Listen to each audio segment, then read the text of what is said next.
artists need to stand up and be symbols of like inspiration, hope, and like say the things that people need to be said. And at the same time, we can't become celebrities because of that, because that's just self-serving. Right. And we can't just purely commodify the idea of hope to sell and then we just get rich off that. And that in itself is dishonest, because then now you're creating to sell the thing.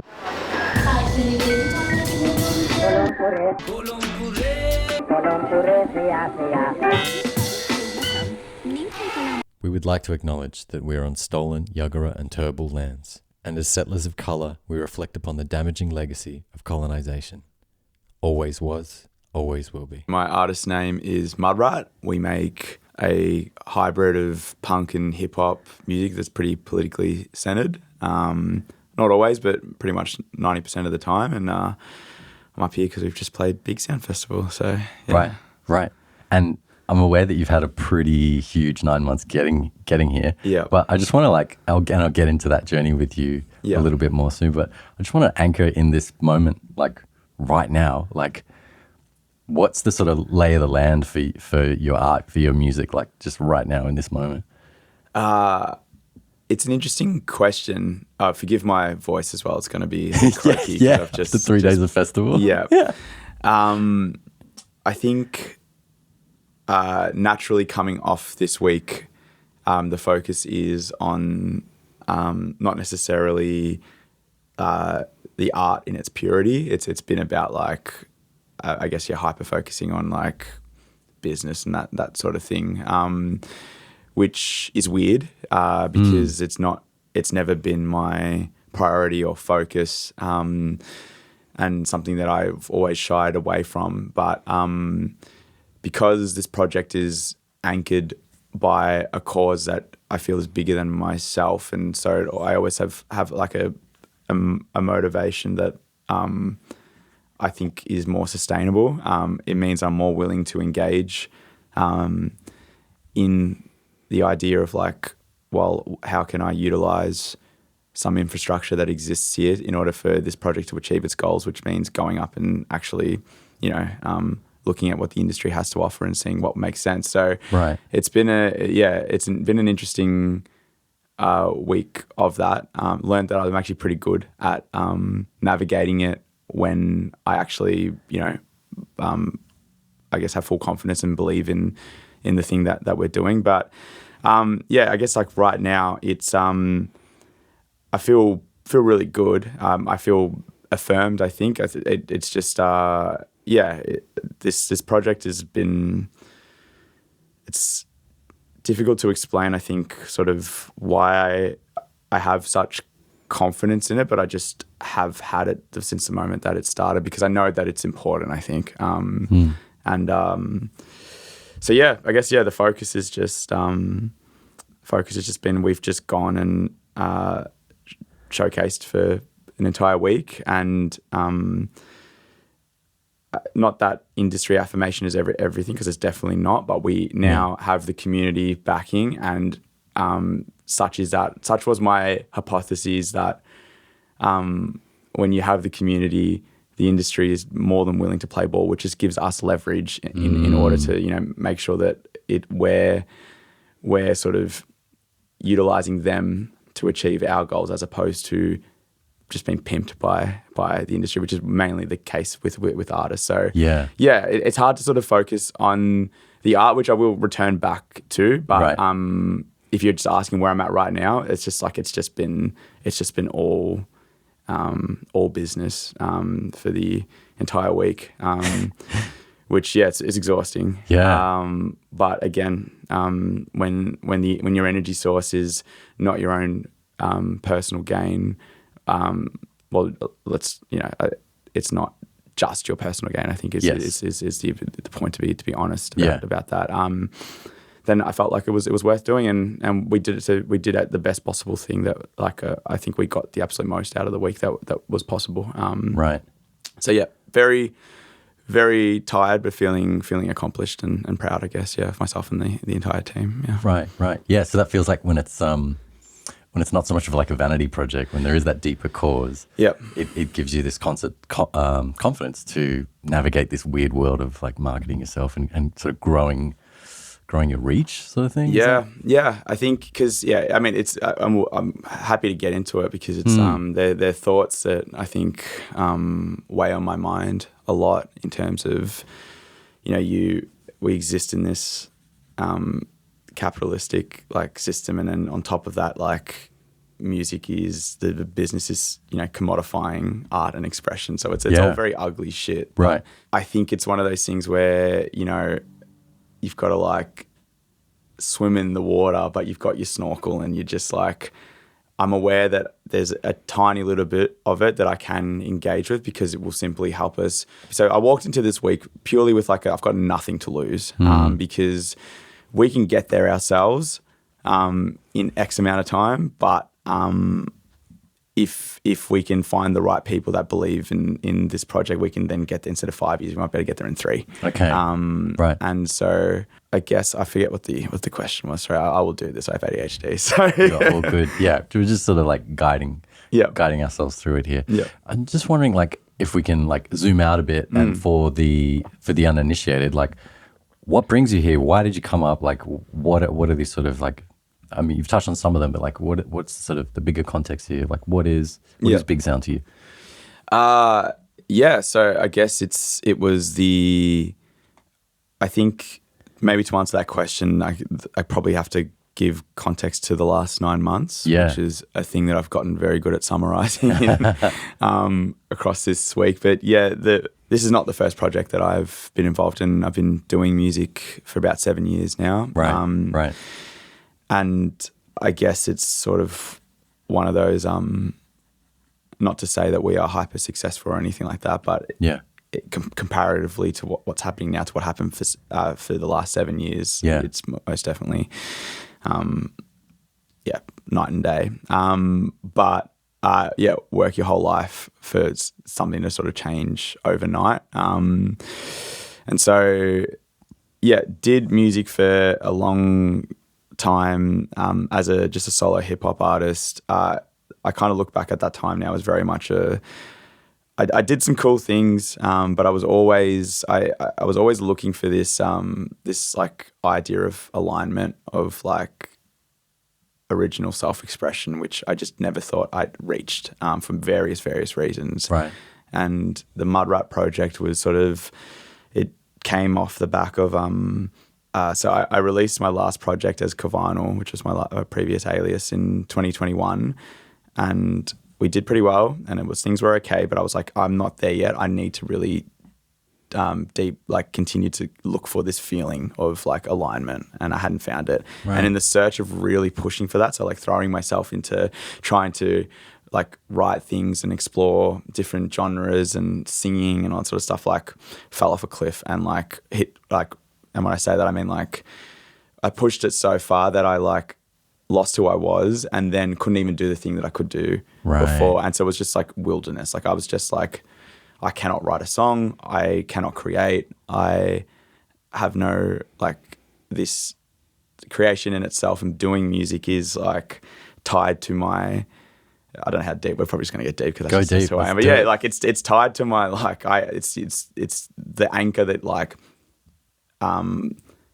keeps me alive in a lot of ways. So it was like, oh, I've lost this. This is really, really dark and scary because this is my value. This is the only thing that I feel like I have in this world. And so it was a really sort of dark time. And MUDRAT just came off the back of nothing was working. I hadn't stopped. It's not that I wasn't trying. I was showing up, but I just had no confidence in myself, no idea what I represented, like how to express, accent, genre, any of that. There was just zero. And MUDRAT was sort of like, I was at the end of that tether, and I don't know how it happened, but I've always been surrounded by people that have played in hardcore bands and played in punk bands and that sort of thing. And it was just sort of like I fell into it by accident, and it was, I've got nothing left to lose sort of thing. Let me just like, at first it was just like, let me just be angry because I'm not feeling good about Yeah. who I am. And it started off as a very internal thing. So this is, I think, the thing to, because I previously, sorry, I'm off on a huge tangent, but I feel like this is valuable. Yeah. Like I could only create from a place of like deep introspection, because that's just who I was, because I've been in therapy for 10 years, and that's like, that was my framework for just like life, is just like I've learned to understand myself in order to, you know, survive. And MUDRAT started with that, and then as it sort of accidentally kind of grew, I then realized that I'm able to now utilize the ability to like analyze myself, but also now I can like provide that same sort of, I guess, like creative process, but like outside of myself as well, but still through a lens of authenticity. But anyway, so the point was, what Big Sound is this project was just like, I cannot create, I serve, like, it's dark, but like I serve no purpose in life anymore. Then this sort of just started to happen. Then it was like, I remember hearing the first demo that we did back, and I was like, wow. Because also like accents was a big thing. Like, I always had a problem with my voice. I used to rap in like an American accent, like a lot of like people did. And then I remember doing the first thing, and there's this like register that I utilize for the MUDRAT voice, which again, it's weirdly poetic, but it's a part of my voice that I've been scared to use because it's my dad's voice. He has a big booming voice, and you know, if you listen to any of my music, you know that Dad is not a good person in my life. But it's powerful and it's roaring. But it's always been a thing that I've been scared of, because it reminds me of him and reminds my mum of him and stuff like that. But in a weird way, it's like a gift that he, like, the one good thing that he sort of left me was this ability to sort of like be loud and commanding with this register. And I remember hearing a song back for the first time where I ever used it, and I was like, oh, that's it. And that entire thing of just like, I kind of know who I am as Sean, but I just did not know who this artist was. And then the first time that I heard it, I felt peace, and I was like, whoa, that's it. And that's, I think, why it's part of the confidence, is because I just know whatever this is, I'm being this authentic self that I've been looking for. And so then the project got launched way too early. It was meant to like start like in the middle of this year. But we had written Mud, we hadn't finished recording it, and I put out a TikTok of us playing it, and I called Albo a pussy, and for some reason that just went boom, and I was like, shit, we're not ready at all for this. And then the demand sort of kept getting big, and obviously it was of the time, and we put it out. We had to like finish the song in like a week, get the music video shot, and like it went from like, oh, this is something I'll do in 6 months, to like, oh, we're doing it now and it's out, and okay, it started. And that's basically been the story ever since, is that it's just been this thing that's just like been like snowballing.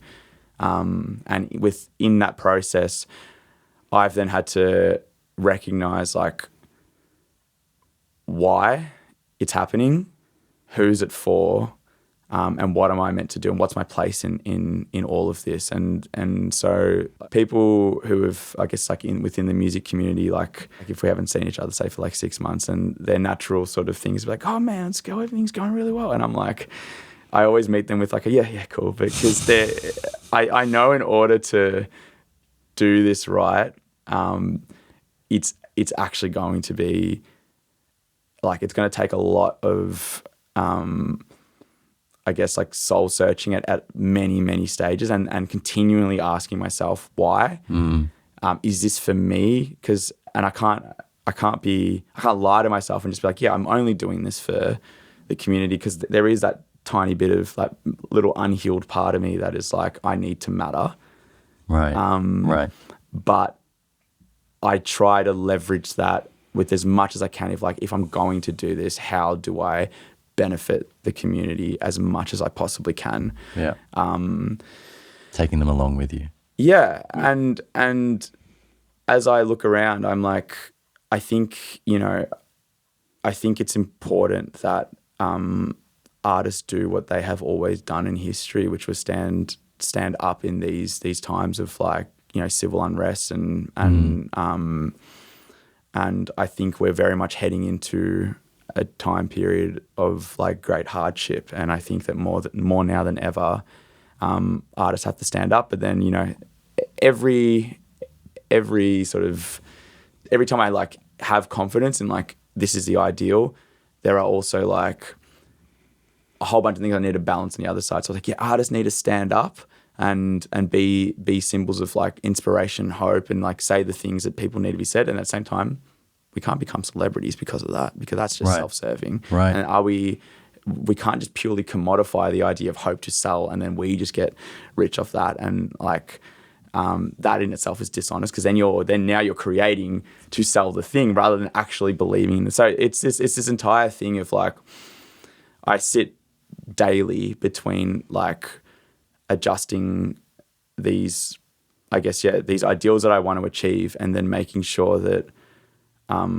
I just think to actually do it in the way that I want to, it's going to be extremely difficult, because I think the set pathway is that what we've seen time after time is people sort of stand up and then get absolved into the system, and then now they're just the same as, and then you look back and you go, it was only ever self-serving. And so, yeah, I want to get to the end of this and hopefully that not be the case, and hopefully inspire any creative people to understand that, you know, if you are able to garner attention for your work, because I think we're a long way away from, like, I understand that celebrity culture is a huge issue, but there is just a thing of like, if you make work and people like it, that celebrity is going to get created anyhow. So like, if you're going to get that attention, what do you do with it? So yeah, to say all that, I got this offer for Big Sound, and I was like, okay, this is an opportunity to scale what we've done in NAM, and begin kind of like scaling that up, which I then had to be like, is this the right thing to do? And I think it is. I'm pretty confident in that. And so basically the process was, I'm going to do everything that I can to get the most out of this week, because if the right things happen, this will scale the project to where it can be, which is only going, I think, you know, that's I think the role that I'm meant to play in this whole like collective push for a better world. So, yeah, that's a very long-winded way to answer your question, but I think maybe that context is necessary. Absolutely. So, yeah. I can definitely feel that. There's so many considerations that I can see you putting into this level, this stage of the journey, and it doesn't surprise me at all that there's a 7-year and then longer history behind it, because there's one thing to sort of spark up that attention, but then there's stagecraft, there's carrying it through, there's like touring, being on the road, there's all these other kind of elements to it. Yeah. You mentioned having the opportunity for Big Sound. As I understand it, with these kind of industry showcase festivals, like, you're kind of on your own. You get yourself here, you do all the shows, like all that sort of thing. Like you were just dropping off a hire car. How has that played in your considerations for like, are we going to do this thing? And then now that you're at the tail end of it, it seems like you've already reflected that it feels worthwhile. Like how are those parts of your considerations? So yeah, there was definitely a moment at the start of this where, you know, it is a big gamble. Yeah. And it is a lot of, I guess, a lot of investment into an unknown where you don't quite understand whether it's going to be worth it or not. And I think Big Sound it's basically all we've got here on this continent. Yeah. And therefore you hear very mixed reviews, because people have different experiences. Yeah. And so I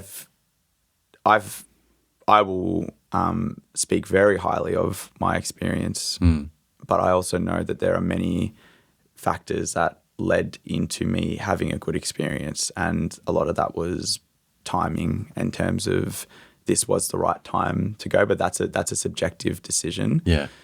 And so the overheads, it's tough. It was a big investment. On top of that, I wasn't only flying myself up here. Like the way that it currently works within MUDRAT is that I am a solo artist, but my band members are session artists. So I fly them up. And it's a bit of a hybrid situation because they're like my people, so we kind of like look after each other. Like, you know, if it was technically a session artist, I'd have to pay them like a daily rate and that sort of thing. So they lent me their time coming up, and there's mutual benefit because, you know, they get to do cool shit as well, and they're very passionate about the project. But regardless, I still had to cover those flights. We got I try to be very open about finances because I think that's really important, and something that I really want to lead with is just like this thing I'm calling like radical transparency, where I want to showcase the process that I'm embarking upon, because my entire goal is to show that this idea of like serving a role as an artist within society is, one, I think, our civil responsibility, but two, it's actually like it's a win-win in the idea of like it is a means of like creating a sustainable way to live, like to create your art and have that work sustain itself. It's the idea of answering the two things of like I want my art to matter, but I also want to live off it. And I actually think you're meant to marry those two things together, but that comes with a lot of like work that you got to do, because you will have opportunities where it's like, do I do this for the money? But anyway, there's again so much to kind of unpack there. But what were we talking about just before? We're talking about in a broad setting, we're looking for like more opportunities for artists to get paid for what they do. But here are these showcase festivals where that's not on the table. So on the surface, I was very skeptical coming in. It is, and here's the thing, like naturally I'm very anti-establishment, anti-industry, anti sort of those things. And I think those sentiments very much do exist. And in a lot of ways, the goals of MUDRAT are to actually like show that there's no like the idea of this like centralized industry in this day and age is actually sort of, you don't really need that, which is a silly, like it's a bit of a contradiction when it's like, but you went to the industry. But I'm like, actually, I think you only need to pick and choose what you think you can utilize with like, so you're going in with the idea of like establishing leverage, because you're not saying just take me with you, everybody. Like you're going to be like, I actually just need this here, and I don't want to sign this over to you. I'll give you a little bit of this so that I can have this, because I've calculated that this will be beneficial for me in the long run. Right. But that was my approach anyway. So I think in the idea of like, it being beneficial, in my experience, I think what's really important is that the timing is really key. And also I think so much of, I guess the way that the industry here in particular, on this continent, sort of the thing it leverages is the clout market in the idea that it knows that you are broke and you are struggling and you are asking yourself like, why the fuck am I doing this with my life? Like what's going on? So it knows that it can drip you an opportunity, and you can say, you'll take it just so you can say, I did it, and showcase to the public, look, I did this thing. I'm on tour. I'm doing big sound. I'm doing this. Yeah. But you will most likely end up in a worse position because you're embarking on this thing because they're either underpaying you or it's actually like not what it's cracked up to be. So that's I think the more that artists can recognize that and try and kill that thing in their brain of like needing to mask their insecurities with validation, I think is really important. And so if you know that, you won't go too early. You won't go when you're 19 and just sort of start, because you can only do it twice. Like that's the way that it sort of works. Yeah. Okay. So, and also it is a thing of like, you do need to have developed, like you have to get things moving by yourself to get to a certain stage where like you've got name recognition, where people kind of like, oh, I've seen this, I want to check this out. And so that's what I mean when sort of timing is everything. And that'll mean different things to everybody. But I think, you know, some people will like get things sort of started very young and just go straight away and be like, oh, I just got nothing out of that. I just went, no one spoke to me. I didn't know anything. Whereas, you know, too early. Yeah,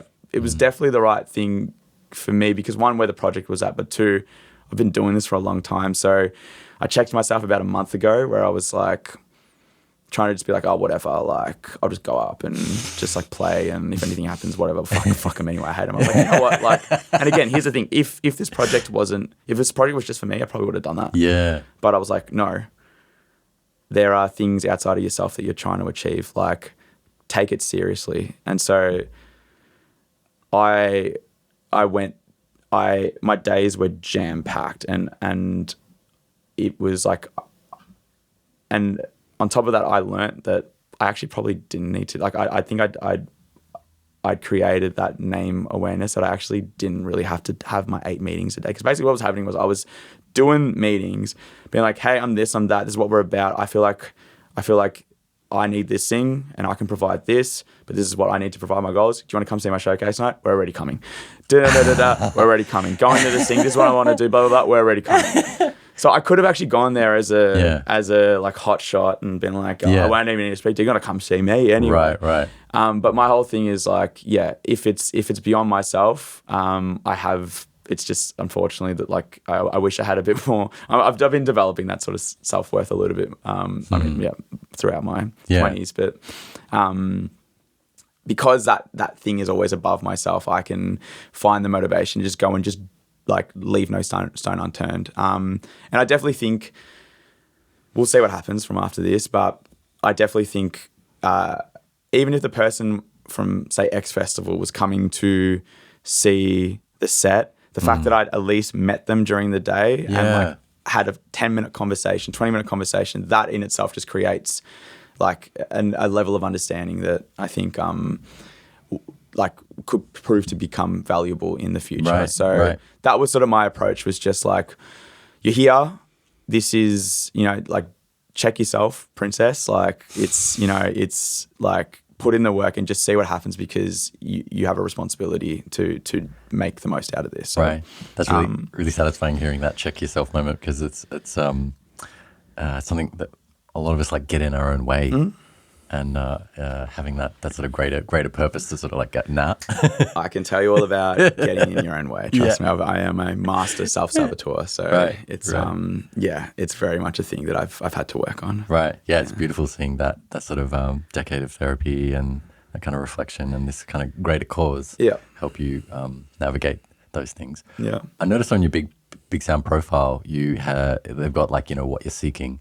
And I don't know if you ticked every box, but there's a lot of things in there. You're seeking management, label, distribution, those sorts of things. Yeah. Have you made some ground towards those goals here? Yeah. So I don't know why they put the label on there, because that was not something that I really care about at the moment. So, I think I did. So I looked at it and I went, all right, I want to, what's going to benefit this project the most. Yeah. And so we've done really well in, like I said, sort of establishing ourselves in both, you know, within, I guess, the sort of activist community, which is something that, you know, we very much want to represent, but also just, I guess, the local music community in general. But I was like, all right, how do we take this beyond NAM, and booking was probably the main thing in terms of like, can I find the right agent that is able to understand sort of what we want, but also to understand that because of the way, because of our values, we will say no to the festival that is funded by the weapons manufacturer or whatever that is, et cetera, et cetera. And so those were very real conversations. But I understand also that the buy-in from them is, if this model of like, if I'm talking, and here's the thing. So you have to sort of, the business words that I use feel really dirty. I don't see them that way. Like in terms of like the way that I view things are way more sort of holistic and community centered and stuff. But in order to communicate the thing that I need to in like 20 minutes, I shift the language, right? So it's like, I don't look at what I'm doing as like a business model, but I understand that the process of like embedding yourself in community, understanding sort of like what people are feeling, what they need, and because you're in that community, it's also what you're feeling. So you have this alignment with like a mass of people, that which is just like happens when you attend a rally with thousands of people every week, or you go to actions or whatever it sort of is. Like there is this like connection. So understanding if that happens there, it's more than likely going to continue to happen outside of that, which means that this thing can grow, which means that if I get the attention, the fundraiser work that I've already done, I can like only grow that bigger. There's heaps of things that I have planned that I want to, implement once I have that attention. But booking seemed the natural first sort of step. I've also slowly started to recognize, part of the process of like, how do I do this the right way is, recognizing that money is the key to sort of all of this, in the sense that the artists that do take the bloody deal with X brand company just because it's something to take, because it's some sort of form of income, despite the fact of like where that money comes from. They play X festival, they do Rising or whatever it is, blah, blah, blah. Right. Is this idea that, I want to live off my music. That's the most important thing for me to do. But that in itself is the common denominator for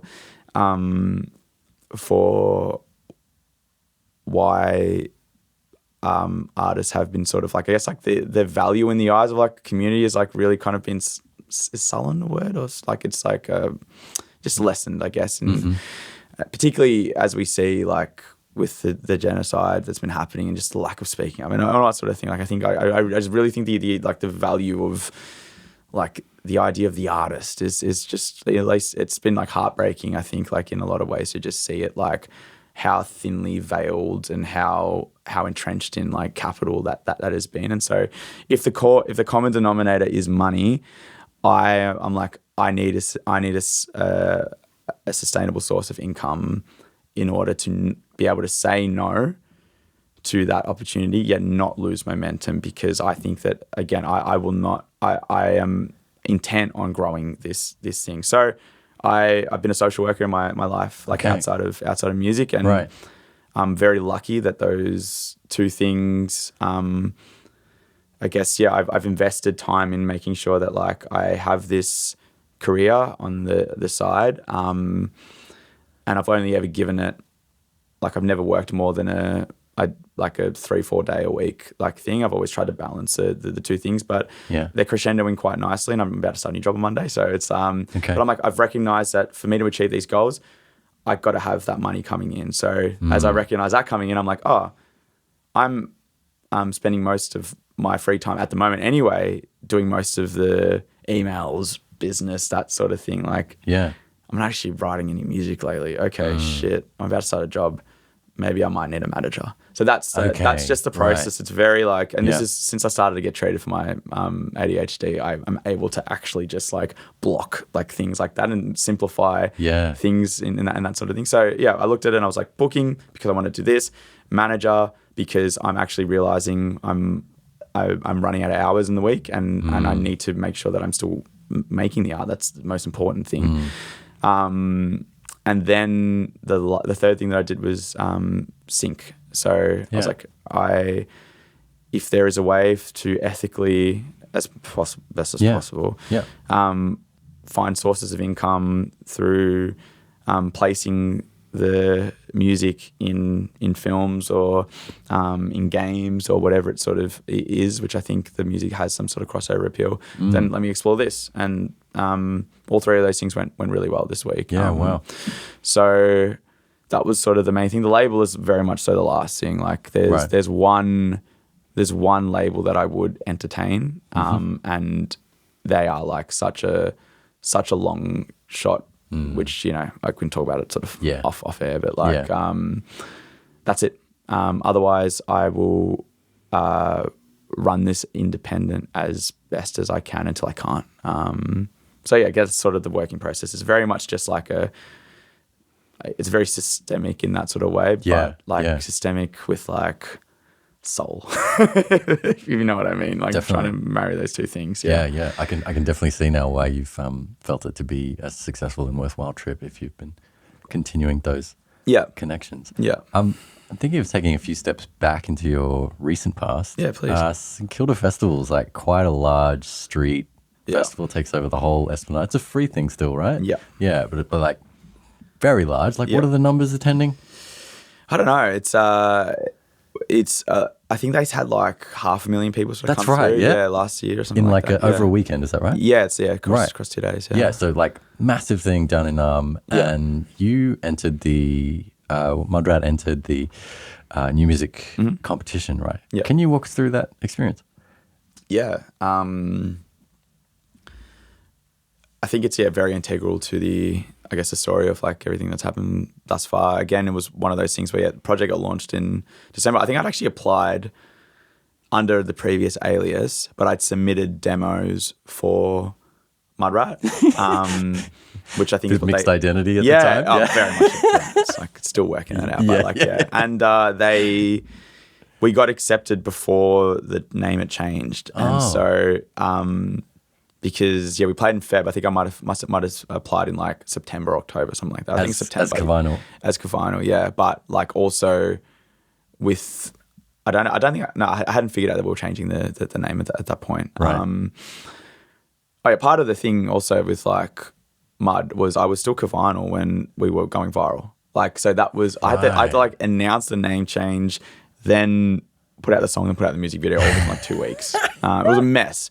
But it was great. Like, because I think that's the whole thing, and something that I need to remember going forward is it broke every rule in that you're meant to sort of do in music. It like we submitted it with like 4 days between like when we put the song up and when it was coming out, which is like you're never meant to do with like playlisting and all that sort of shit. And we got on like international playlists and stuff. Like so it's just like.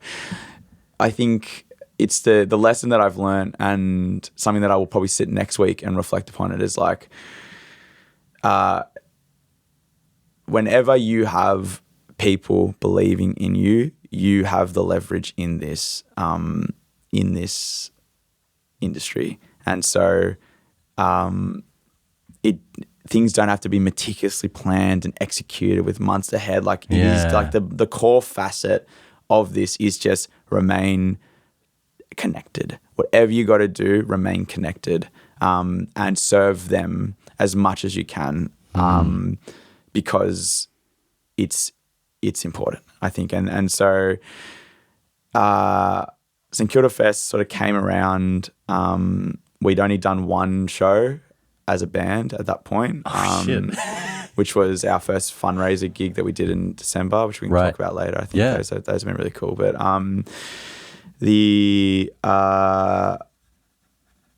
it was, I think, validating in a lot of ways because first time we're playing in front of like a decent crowd. So it was like the new music stage. So it's a smaller stage that is there, but it's still a decent size. Yeah. And we played and we were worried about like because it was still February, so things were still weird in terms of like, can you say free Palestine? Is someone going to get angry? Are they going to pull us off stage? Like, what's going to happen? I'm like, fuck, I'm going to do it. I just like dressed head to toe, just in like, I just had as many flags that I could put on me.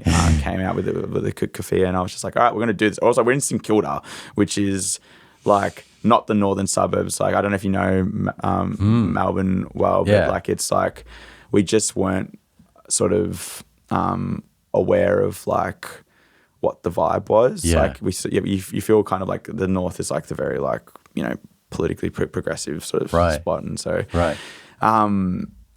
and yeah, we played the set. The MC introduced us like really well. They were like, this is a band that like believes in what they say. They're very politically forward. And I was like, okay, cool. That was really nice to get that validation, because I didn't know if St Kilda Festival because again, things was happening at this time where artists were like getting pulled off shit, and like it was still like it was, and it's still happening to this day. But like we just had no idea what was going to happen, and we played it, and it went great, and we attracted people that were just walking past, just for being like loud and like good.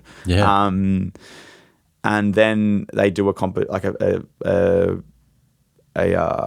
like fan voted like competition to see who wins, and we won. And that's like, I think that was when I was like, oh, like, like people want to support you. What are you going to do with it now? And yeah, I think, I don't know if I've said this, but like the trust within the community that they place in this project, to me, is the most important thing, and the thing that I will like do my best to protect. Like, and I will probably fuck up at some point, and that's okay. We will deal with that when that comes. But as best as I can as an individual, I'm aware that people like go really out of their way to support us, and I don't take that lightly. Which means that as much as I can, I want to serve that ideal as best as I can. Right. Yeah. And so that was second gig for the band. Yeah. And first gig was at a more like what I'd imagine like kind of more local live music venue, sort of like sweaty pubs. No, it's 400 people. Okay. Yeah. So whilst this was happening, I started to do my friend Yara, who's an incredible Palestinian artist based here. Right. I don't know if you've heard her music, but she's amazing. To check her out for sure. Right. We were at a protest, and we were like, I think it was like the third time we'd sort of like seen each other, and we both sort of knew each other from like doing music. And I'm very much the type of person that's like, I can't just sit and do nothing. So I'm like, what do you want to, like, we should do something. Like, what shall we do? And I was like, let's just do a gig. And long story short, I think, I don't know how it happened. I think it was just through,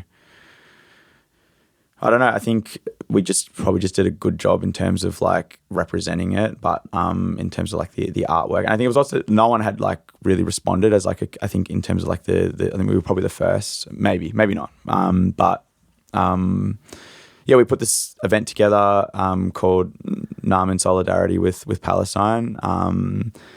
We had an incredible music lineup.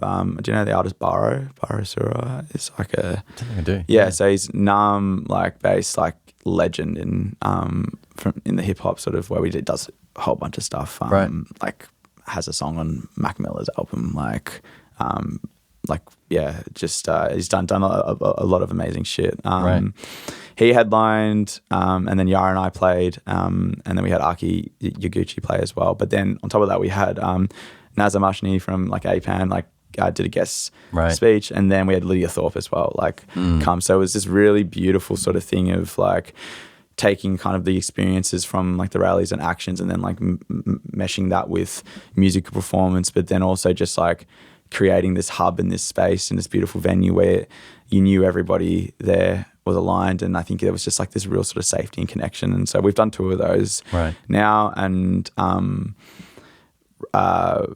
raised, I think, like across the two, like nearly $25,000, something like that. Like, so yeah, that's very much like a part of the things that I want to do with this attention, and bigger.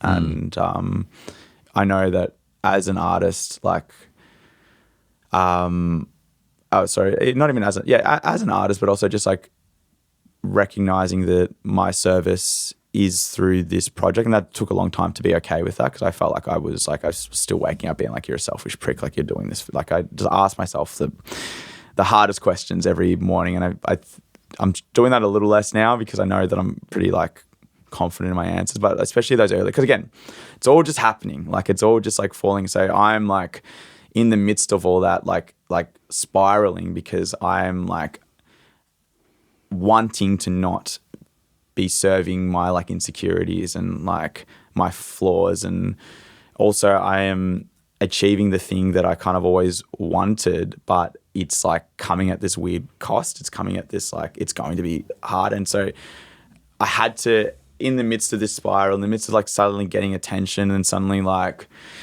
you know, representing something for people, I had to very quickly be like, why and how and who and all that sort of stuff. And that just took a lot of reflective work and a lot of challenging and a lot of like talking to my friends and a lot of just like, in the snowballing, like, how do I center? What am I doing? Why am I doing it? And so, and it hasn't been perfect. Like, I think, you know, I look back and even in the first few months, and it's little things. It's literally like, why did I post this TikTok? Did I do it for me? Like, in terms of like, was I trying to raise awareness about something that was happening at the time? Or did I just do that because I was like, oh, this will get more attention? And like, there's one or two things that I can look back now and be like, I probably like fell into like this is like sort of thing. So I'm brutally honest with myself. I think it's just probably what's coming across here. And I'm glad this isn't a long form, because I think in that brutal honesty, I can misrepresent myself like sometimes because I don't give the full picture, but I'm sharing with you like the little part of struggle that is mostly now sort of consolidated with like assurance and like I know what I'm doing and that sort of thing. But yeah, these events were really, really sort of special, but that was our first show. I know that was the weird tangent that was on there. But yeah, so again, playing in front of fucking like 400 people was the first sort of thing. And right. And a couple of times in a row maybe gave you a sense of like, oh, it wasn't a fluke? Yeah. It still feels like it's a fluke, which is weird. Like I'm trying to get better at maybe like I very much try to actively like find an ability to like reflect when something's going well. I think, and it's different now because I'm not scared of it not happening. I know it's going to happen, but actually that doesn't make sense. I guess I am worried about it going away. Still. Yeah. But we did an Arm of Solidarity, then we did St Kilda Fest, and then our next gig was opening for Barker, like, which was just, so again, like, so that's your third gig now, and it's like, oh shit.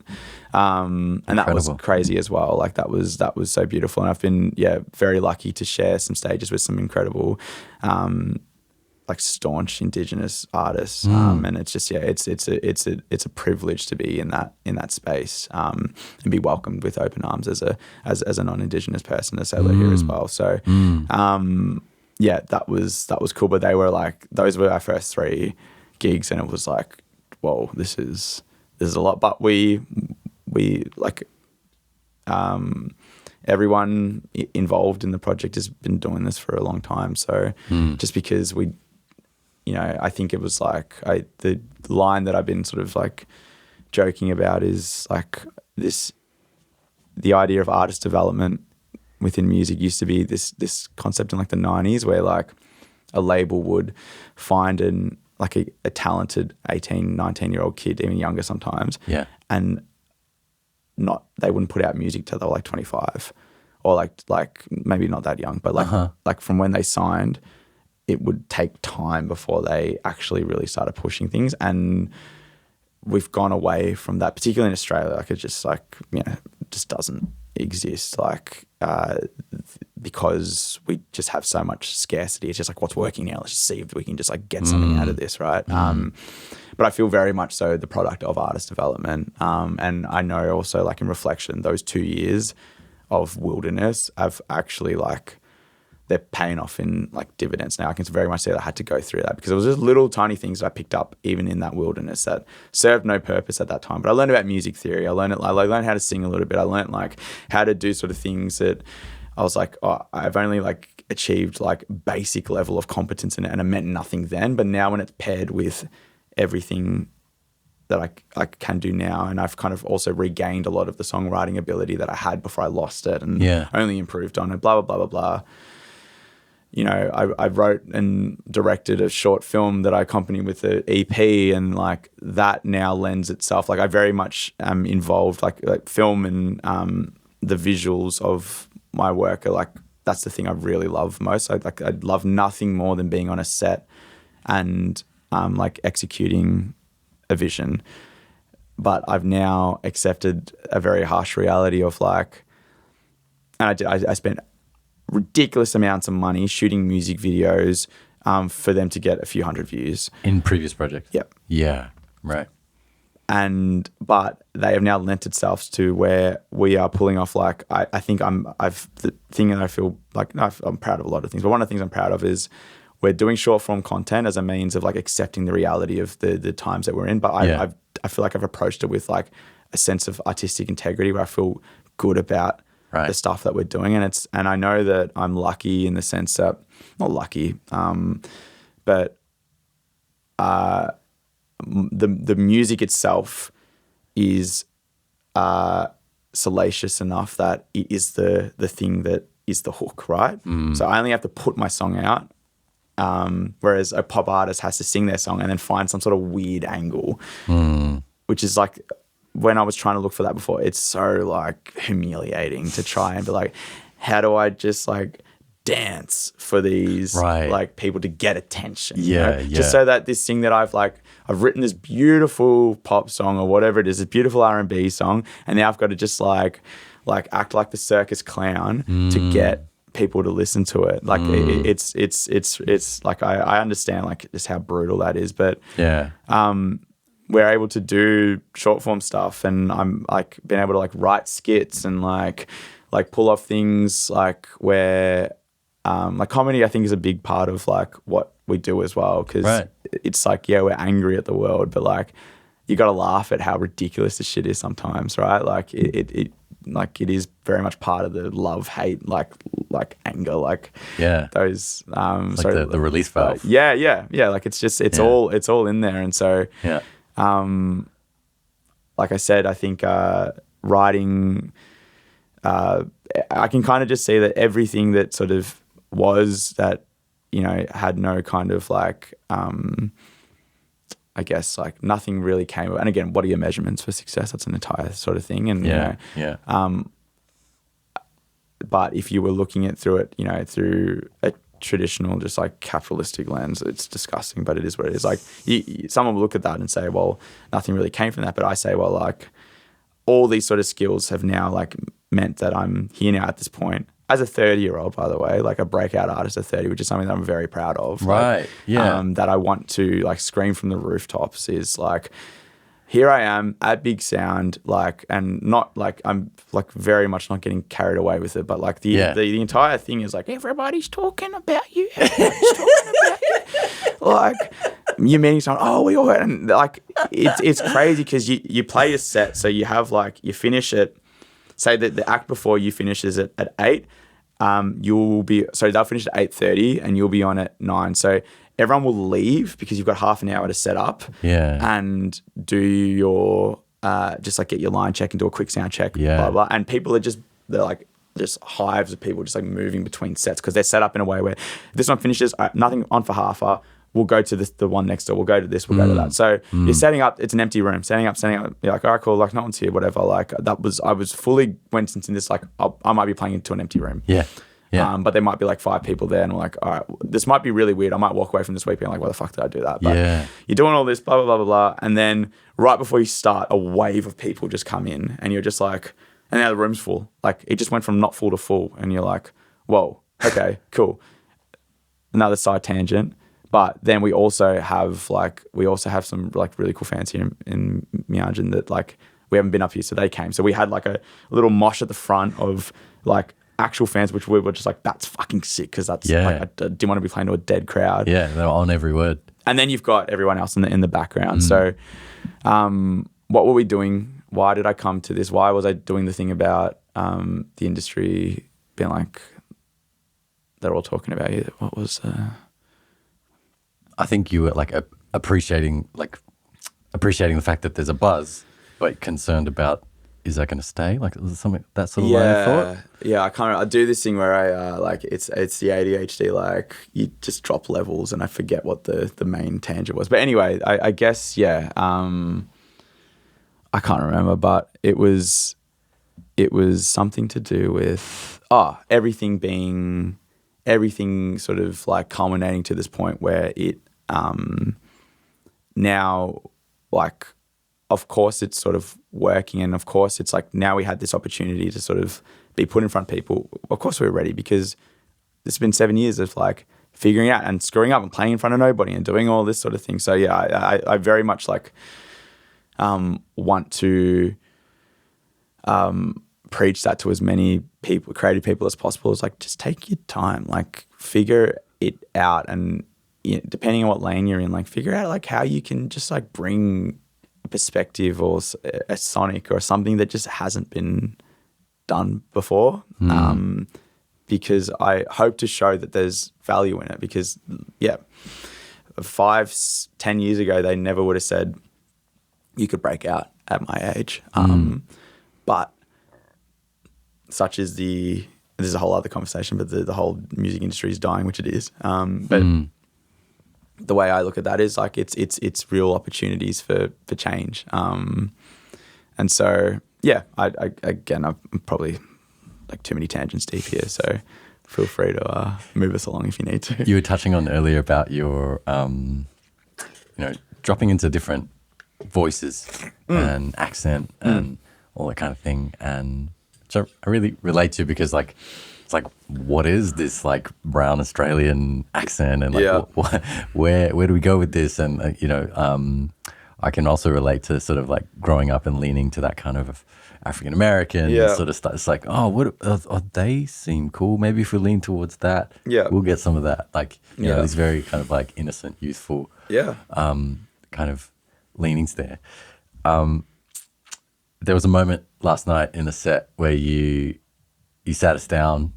You were there? Yeah. Oh, and shit. Yeah. Okay, cool. Oh, you know what I'm talking about there. Yeah. Sweet. Then you're like, I want to tell you something about the last time I saw my dad. Yeah. And some of the opening lyrics are like, when I looked at my abuser in the face to face of my abuser. Yeah. Right. That, when I guess like there's only like a taste of your music that has been released thus far. Yeah. And then it's when we see a set and we see these dynamics. That's an old song, that one. Okay. Yeah. So that's a Kavanagh track that I will play probably for a long, long time, because it's the one I'm proudest of most. Yeah. Yeah. Can you tell us about sort of like guiding us and like moving us from like those feelings of like rage and anger and high energy, and then just like, and you literally brought us down into that. Like, what's it like for you in that moment, like guiding us into like, like a hard pivot into a different kind of energy? Before I answer that, what's it like for you? Because I don't get this feedback, like to like the ability to. This is really cool for me now that I know that you're there. So like, the intention is purposeful. It's also a physical thing. I need a break. Physically, I need a break. But no, the idea of an emotional spectrum is something that I've very much been trying to curate ever since I started playing live music, but I just never had the discography to do so. Like, I never had gotten to that point of like, now I've got all the songs, but there's unfortunately, it's just now I understand my neurodivergence, but everything that I do has intention. Like, and Kendrick is my favorite artist of all time. And that's the biggest thing that I take from him. It's the whole thing of I like, do you like listen to Kendrick? And you went to his show when he came yeah, here. beautiful. Yeah. So the entire thing of like Kendrick will put a song out and a fan will be like, oh, there's 22 meanings to this like one line, right? Right. It's hilarious. It's a meme at this point. Yeah. But that exists because throughout his career, every line had about 3 or 4 meanings. Like there was always a reason for everything in the songs being there. There was a reason for every single instrument being there. There's a reason for this coming at this time and that. And the exploration of that, to me, like that was the greatest time as a fan I ever had, was just listening to Pimp a Butterfly. Like I still do. I will always put that album on and I will hear something else that I just didn't understand about that body of work. Like to me, that's just the most perfect album of all time. And actually, interesting tangent we can come back on later because something I've been wanting to. I haven't really spoken about it out loud, so it could be something to follow up on. But in terms of the set, what was that like for you? Was it like, I guess talk me through like, was it off-putting? Was it like unexpected? It was unexpected. It was not off-putting because of the way that you wrote us, and I think the fact that you got us to move, and literally helped us bring down our own energy and ground it, and I found it quite like delicate and tender and resonant to be talking about family members like that, because we have the waves of Me Too that have washed through lots of other parts of the world, but in South Asian culture, it's like, or in many cultures, but like particularly, our experience of like, it's like how can we apply this lens to the ones that we love, the people in our inner nest. And there was also like a moment of like, oh, the last time I saw, it's like, oh, is that the last time you saw them? Have they passed? Like it was sort of like, there was that sort of instant thought. And I was just sort of appreciating that dynamics, because like we know you as this like rah thing. We come to the show and then you give us a bit of that, take us down, and I think that does, it's almost like that kind of comedy. It's not comedy, but it's like another form of release valve where we're sort of like going up and down. And I wonder, I feel like the show has like maybe more impact because it can change gears like that. Yeah. I think that was some of my feelings of that moment. We measure the success of that song by the silence in the room. And it's normally about 45 seconds that we typically, if the room's pin drop silent, I know that it's like, it's working. But yeah, it was the only song I've written that was one of those, like artists talk about it all the time, where they just like, it comes out and it happens in minutes, and it happened in like 8 minutes. Right. But yeah, I think it's important to, as much as this is as much as the set is like, here's things that I'm angry about and I think you're angry about them too. Like also here's who I am. This is a very key like part of my story, was that whole experience of my life, which is actually the last time that I came to Queensland. So I haven't been here since. So that was an interesting experience, coming back through the airport and being like, whoa, okay, this is wild. Right. Which was like, yeah. So the song's about seeing my dad in hospital because I thought he was dying, and I hadn't seen him for 8 years before that because like he like violently assaulted me, and so it was me going to, again in like a very Eastern martyr sort of way of like, we went up there, and then in that moment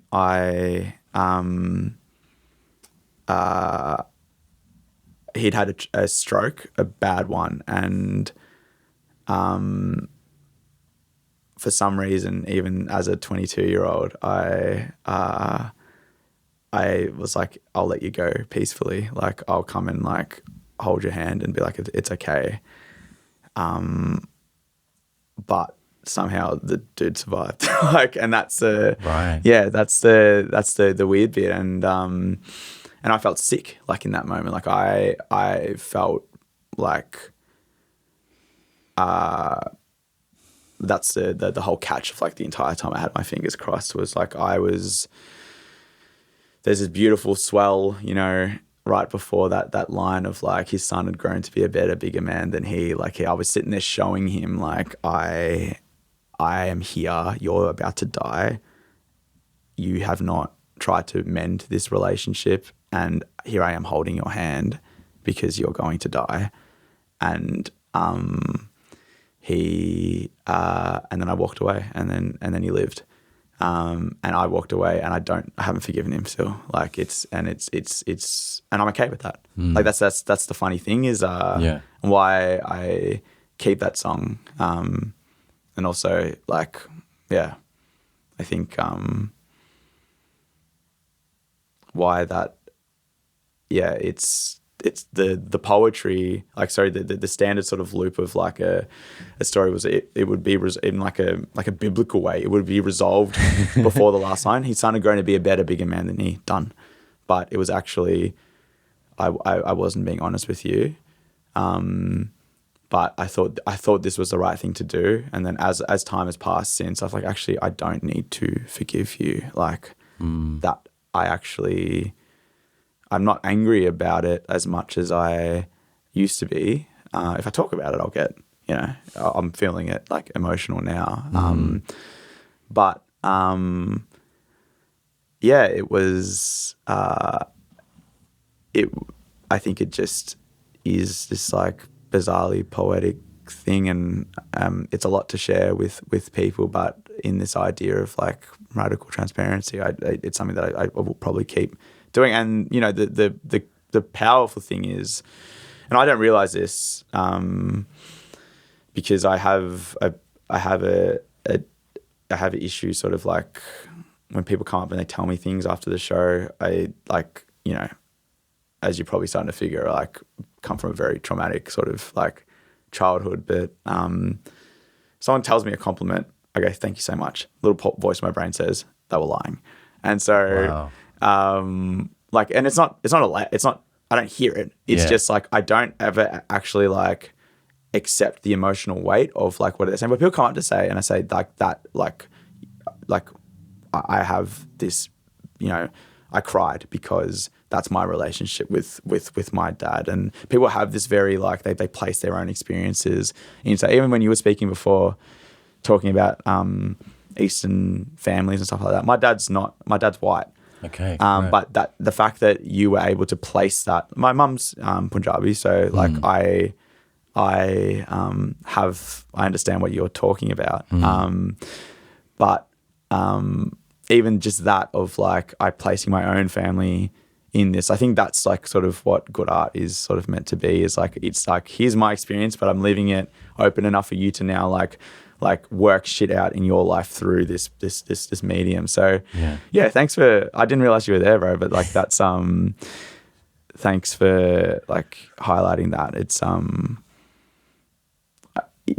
it just, again, there's this whole thing of, I put so much intention into everything that I do, but then you physically can't understand it until you sit down and unpack it. Yeah. You know what I mean? Because I have to, it just has to become the song that I say. Like I do this when I have to write my lyrics back out, and I go, oh, that's what I remember at the time. Like that's why I put that there, and that's why I did that, and this was meant to circle back to this, and like, this is what this meant. Oh, this is actually really good.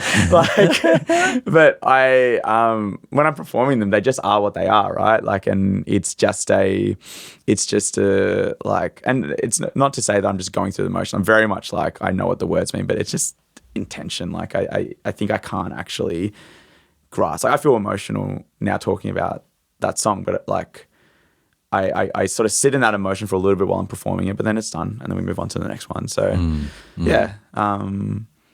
But yeah, the idea of the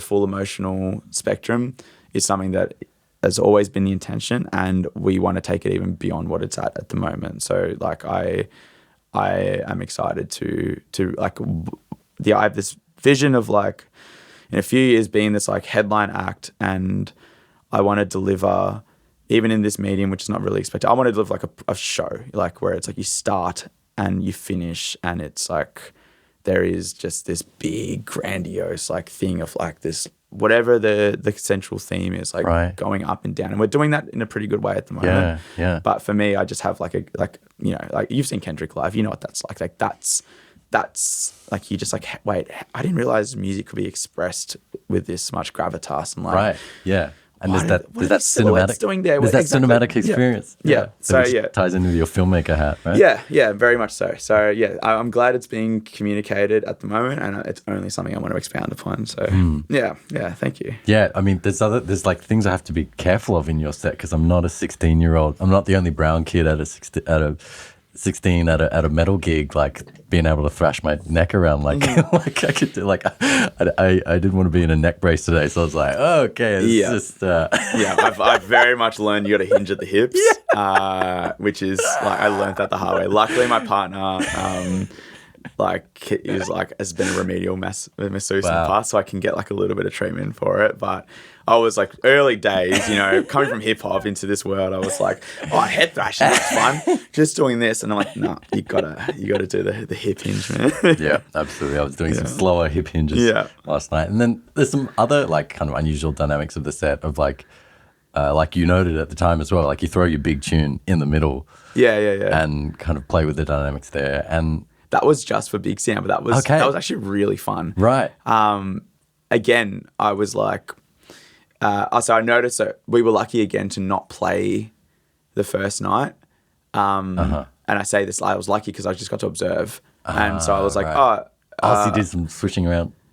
Yeah, that was so we played on Wednesday night. I made that call on Tuesday night because I was like, there's a cycle of people come and then they got to leave early to get to the next one. True. So I was, and this is something, we did this conference call like a month ago. Yeah. And again, in the idea of like, check yourself, just do everything right. Again, I think that I just struggle so hard to do for myself, but because of this, I was like, all right, I'll do it everything right. And there was a piece of advice of like, if you've got a hook song, put it in the middle.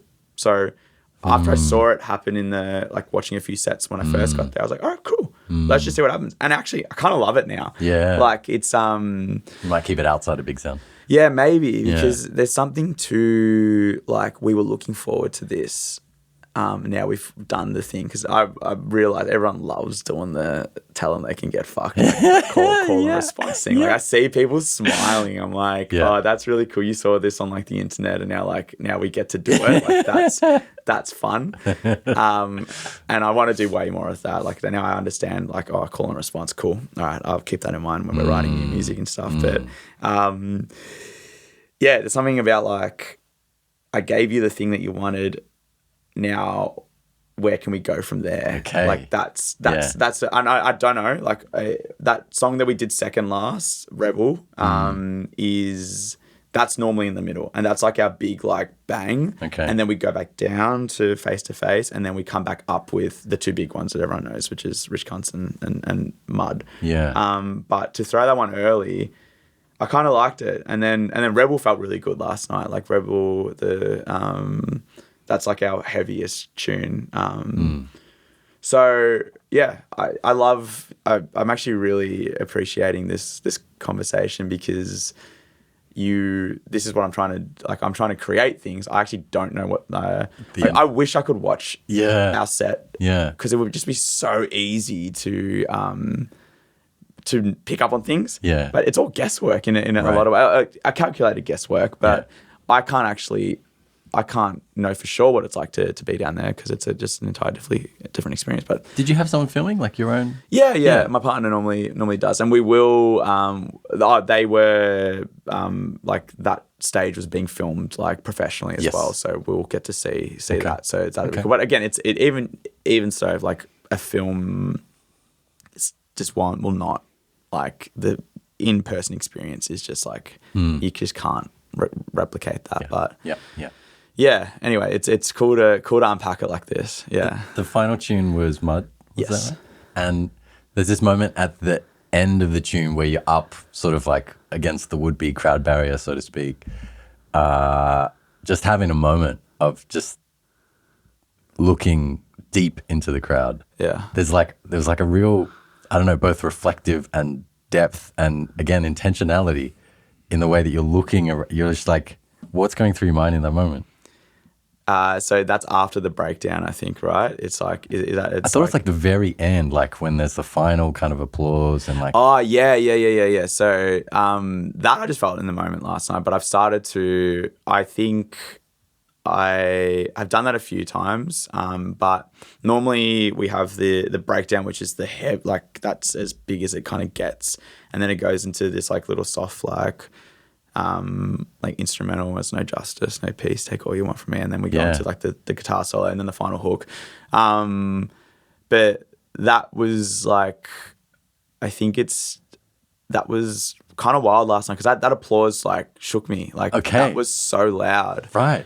To get that at a showcase, was that was most of the feedback that I was getting from people after was like, "Whoa, that applause was like crazy!" Like, right. But I think it's like, I think it was like I've just bared my soul like to you guys. Here it is. I'm exhausted at that point. Like I'm fucking like sweating and just like panting hard.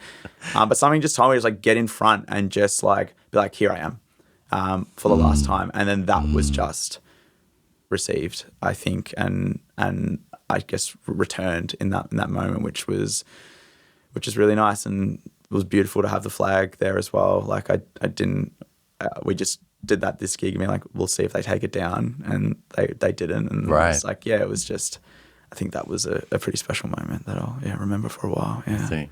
Right. Yeah. And that tune Mud, filmed live, was something you posted some time ago, and I think prior to that period, I've seen something like, I'm going to post every day until fans of Rage, of a few other acts kind of take notice. Yeah, I think that when I talk about like, oh, like it was that sort of stuff. Like, you just trying stuff out. Yeah. Yeah. What was the question? You would have spent like a lot of the week sort of like, I guess, navigating this space of like, the 2010 rules of like demo, EP, EPK, like, ticking all the boxes of this like well-to-do musician shit is sort of like pretty much out the door now. And like, but what are these new things that are emerging? And you took a clip from a live show where you're talking to the audience and posted it on TikTok. You mentioned it briefly before, but I'm just curious to unpack that moment because we're at a moment where those kinds of things can really opened doors for you. What was that experience like?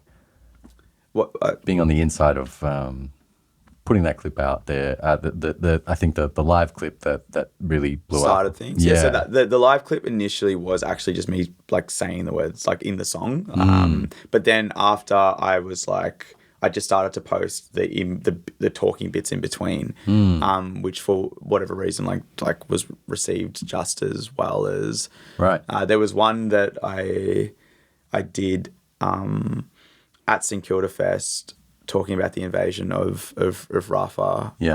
And I blunder things up there, like I lose, but like I just was basically just like, this is about to happen. This is really shit. Yeah. And my entire thing is, like I am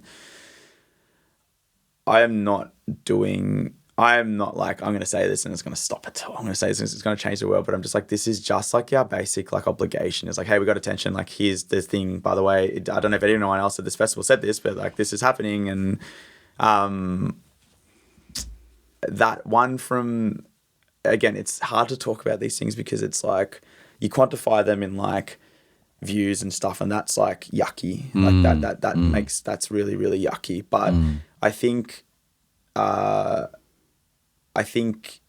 it's less, all I'm trying to do with that is show that this is what we're supposed to be doing. It's all just meant to be like, this is, this is like what I believe, like whatever it is I'm saying, but it's also just like, this is part of your responsibility and also like your power. Like you can influence things. And the fact that these things like do like they are received on the internet and shared. And the one from Rafa is like, it's quite, there was like an emotional sort of like experience with that, because then like people within like the within the Middle East were like sharing that, and the experience is that's bizarre, because a lot of the sentiment is, so like they were like take it up, repost it, and then put like Arab subtitles like under things, and then they just would just like keep going and stuff. And I think that's cool, I guess, in terms of like I just said this thing on stage, and now this sentiment's being shared, and that can only really be a good thing. And I don't really want to personally, like, I don't want to benefit, so don't really come and find me from that. It happens, and it's like, it's okay. I understand that's part of this thing, but I'm not doing it.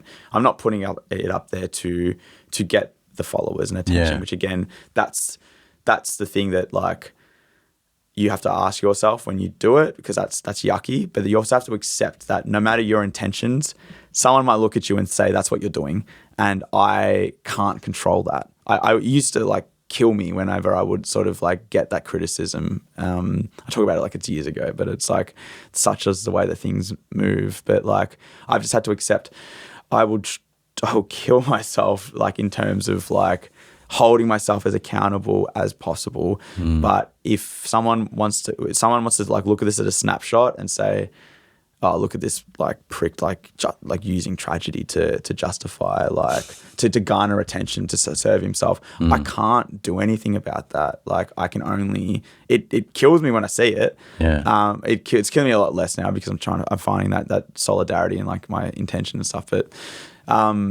what was my point? My point was, but I think you're also an artist that has that message is also embedded in your music. It's not something you're saying in between songs. Yes, it's part of your message. Yeah, exactly. Right. And mind you, I think artists should be saying that stuff when they're like playing their set, and like they're writing bloody country songs, and they should get up and say, by the way, there's a genocide happening right now. Right. Don't look away. Yeah. Like I think that's like, when I say serving the community, it doesn't mean, and this is the point I was talking about with To Pimp a Butterfly. It's the thing I want to circle back to. Yeah. So to me, greatest album ever made. Kendrick is a very interesting case study, and I've only ever now, in this pursuit of like, how do I do this thing, and like how do I like shift things in a way in which we're just within the role of arts, like how can I just do my bit here? Like Kendrick's a really interesting case study, because he wanted to change the world with that album. Right. That was the album that he wanted to make that before he made Good Kid, Mad City. That was the thing. He's like, I'm going to do this with my life's purpose was To Pimp a Butterfly. He got there and he was like, okay, I can't do this first, because I need to establish myself. So, and this is why I'm so inspired by him, because his Establishing Myself album is Good Kid, Mad City, which still has so much artistic integrity. It's amazing, right? It's a beautiful album, and then he like tells his like the story, like the album being that story of that one night and stuff, sort of thing. And then, but you see that there's like commercial sensibilities within that album that he like purposefully did to just be like, oh, I'm here, I'm thinking. I gave you swimming pools. Even swimming pools still had a concept, still had like intention. It's not just like, like popcorn, like music. But To Pimp a Butterfly was his thing of like, I will create the perfect piece of art for my people to tell their story, but then also represent where we are now and where we need to go. And I'm going to encapsulate this all in one, to the point that how many years has it been? Like 10 years later, I'm still listening to that being like, oh my God, I didn't realize that this was connected to that. And then this sonic here. And then actually thematically he did that. And there's so much depth to that project. Yeah. And yet he then made Damn after. And Damn is, I tried to help you and you rejected me. And we are damned. I am damned. We are all damned. and then he disappears for 5 years because he spirals because he thought he was going to fix the world with that album. And then he comes back and he does Mr. Morale, which is I hated myself and I had to go through therapy. And this is just, I'm just like, I just had to heal myself. So this idea of like, he made the greatest piece of like, in my opinion, and just being intense, but like collectivist, liberationist, like art that I've ever like consumed. And I'm sure there's better out there, but that's just my personal opinion. Yeah. But then like live the rest of his life as an individualistic celebrity. I'm sure he did good things like in between. Yeah. Also had to like go and sort his shit out, which I'm a big, you gotta also do the work.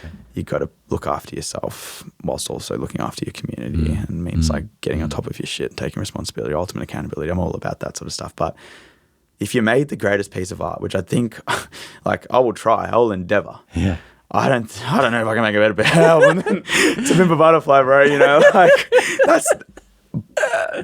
But if that didn't change it, maybe it's not about creating. Like maybe it's like the art is not enough. It actually is more about the actions, and that's I think like again I could just say it's a hypothesis, but like that's the thing where I'm like, okay, what if I went and made the art, but then what am I doing if I'm perceived as a successful artist? What are the choices that I'm making? How am I living my life? Am I redistributing? Am I wealthy as shit and I'm like suddenly redistributing that? Am I setting an example? Like this pipe dream thing is that rat that we have is like as best I can a bat signal. Like, and I will fail, but like that's what I'm aiming for in terms of like the North Star of just like that rat meant something like for people. And so when I say we serve in society, you can write songs about your whatever it is, your authentic creative expression is. This thing that I looked for 7 years. Mine just happened to be aligned with politics and anger and things, because that's who I am. Like I've always been this political. My entire, like, I'm just one of those where I see something and I go, how does it work? Like, why is something like this? And I've just asked that question, and then you do that about the world, and then you slowly like start uncovering shit. And you're like, okay, cool. This is how everything works.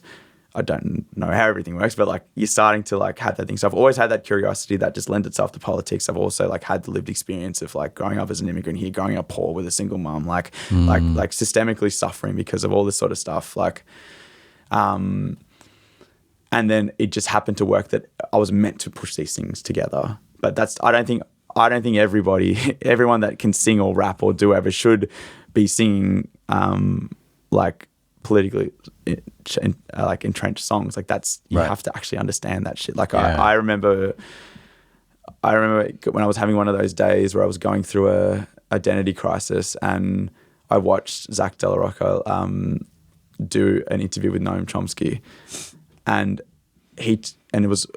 I've watched heaps of Rage Against the Machine, like concerts and stuff like that, but I hadn't really watched much of just like him talking as him. Yeah. And he's very soft spoken. He's very like politically nerdy. And I was like, oh, I'm not a bullshit artist. That's literally him. He's a nerd. Yeah. But then he takes that and creates like a guttural version of those things. You don't need to explain like sociology within your songs. You just take the sentiment and you're like, what's the rawest feeling of this, and then how do I expound upon that, right? And so why am I saying this? I'm saying this because it was just like this makes sense for me, but it doesn't have to make sense to everybody. But I think we all have a duty to be collectively aware of everyone's suffering, and when things are really bad, if you have attention, especially in a world in which the idea of attention through media and other sort of forms, social media as well now, is so controlled and so manipulated and so algorithmic to only divide us. If you have the ability to actually, like the platform, you should say something. and it doesn't have to be perfect. It just has to be something. And guess what? You're not the bravest person in the world. You're just an artist just doing the bare minimum.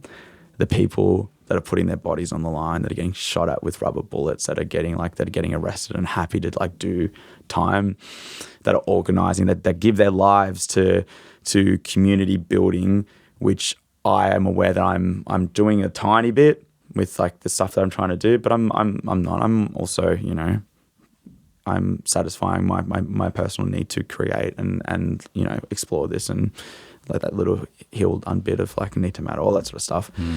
They are the people, but you can do this tiny little thing. You've got the attention, use it, utilize your platform, share things that need to be done, like mutual aid, all that sort of stuff. Like those are little tiny bits you can help, and then go and be an artist, because art's important. Like this is where there's lots of conversations that sort of happen in like grassroots activist space about like this sort of stuff. And I hear all the criticisms of artists because I think it's really important. But I will then just like, you know, I don't need to say it in those spaces, but I will come and be like, but people need to do this and actually like, I think it's important that they put it out for as many, like for people, for it to be accessible, not only within your little community where you can play a show and people can hear it, but for also people to hear you on the other side of the world. Like I think that's important. And I don't think there's any point to life if there is no art. So I don't say those in those spaces because it doesn't need to be said there. But like, I think if you're going to do this, if you're going to create and you're going to personally benefit, like there is just like, there's a baseline moral obligation that you have, in my opinion. I actually don't think it's that hard. And you can do more if you want, but I think there is a baseline that's actually really easy. Yeah. So that's basically where I sort of sit with that, and it doesn't need to be about your actual work. It's just what do you do when you have eyes on you? So yeah, it's a beautiful question, and a beautiful space for us to leave things on. I want to thank you so much for coming in on the pod today. No problems at all. That felt like you've wrapped that up perfectly. Like that was yeah. No, I felt like, are we coming to the end here? Yeah. Like this is awesome. Well, yeah. Thank you for having me. This has been very, very nice. So thank you. Such a pleasure. Thanks so much.